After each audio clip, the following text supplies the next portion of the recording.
শিয়ালদা ডিভিশনের যাত্রীদের জন্য সুখবর। শিয়ালদা থেকে কল্যাণী রুটে আরেকটি এয়ার কন্ডিশন বা এসিইএমইউ লোকাল ট্রেন চালু করতে যাচ্ছে পূর্ব রেল। 4 ডিসেম্বর থেকে এই নতুন এসি লোকাল পরিষেবা শুরু হবে, যার ফলে প্রতিদিন হাজারো যাত্রী আরামদায়ক ভ্রমণ উপভোগ করতে পারবেন। দীর্ঘদিন ধরে শিয়ালদা কল্যাণী শাখায় এসি লোকাল চালুর দাবি উঠেছিল এবং অবশেষে তা মেনে নেওয়া হয়েছে।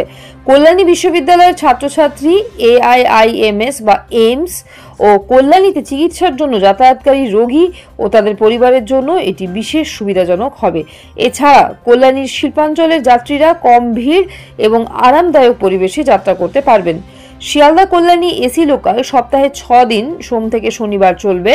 ট্রেন নম্বর 31347 ও 31344।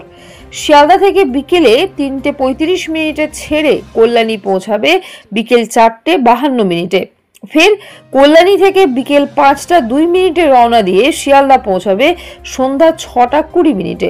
এছাড়া পূর্ব রেল জানিয়েছে, শিয়ালদা কৃষ্ণনগর এসি পরিষেবাও এখন থেকে সপ্তাহে 7 দিন পাওয়া যাবে।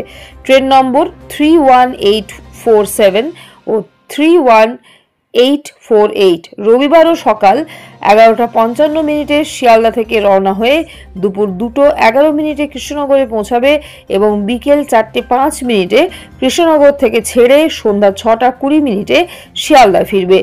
এই সিদ্ধান্তের মাধ্যমে যাত্রীরা সপ্তাহের সব দিনে আরামদায়ক এসি লোকাল পরিষেবা ব্যবহার করতে পারবেন।